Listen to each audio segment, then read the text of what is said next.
In order to install Kali Linux, you will need to have a minimum 16GB USB pen drive. Second, you need to download a program called Rufus, which you can download from this link. Number 3, you need Kali Linux ISO image, which is downloadable from this link here. And number 4, you will need to have an empty laptop or desktop PC for you to install Kali Linux. Number 5, you need to have a compatible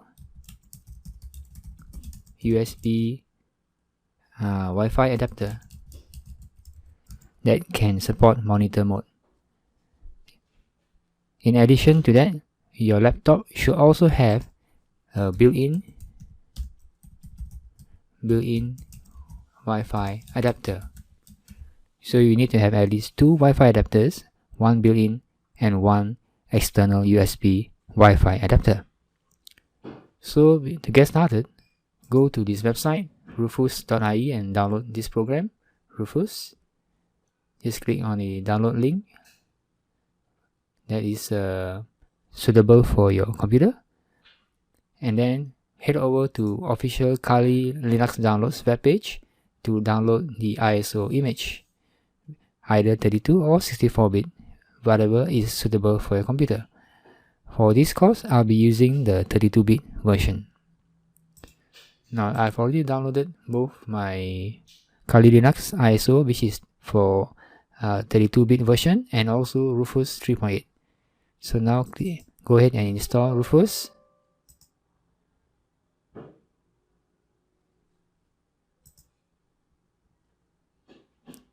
And it is done. So next we want to install the Kali Linux on the USB pen drive. So plug in your 16GB USB pen drive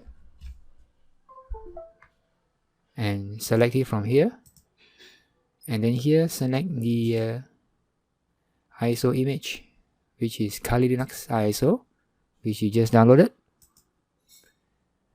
And then over here it is ready to be installed on the USB pen drive. So over here select the ready button, format option, nothing to change, leave it at the default, and then click start. And then here it asks you to download something else which is required, so go ahead, click yes for it to download.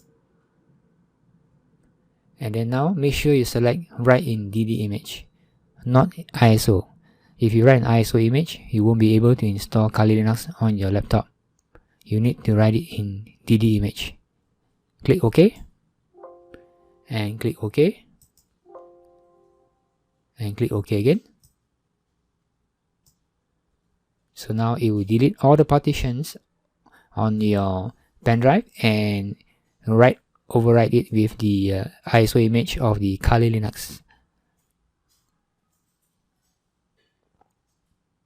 So this will take some time. I will just pause the video.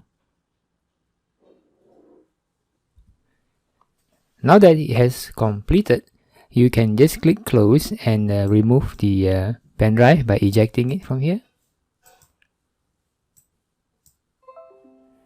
And get ready for the next lesson, where we'll be inserting the pen drive into our laptop and installing Kali Linux on the laptop. See you then.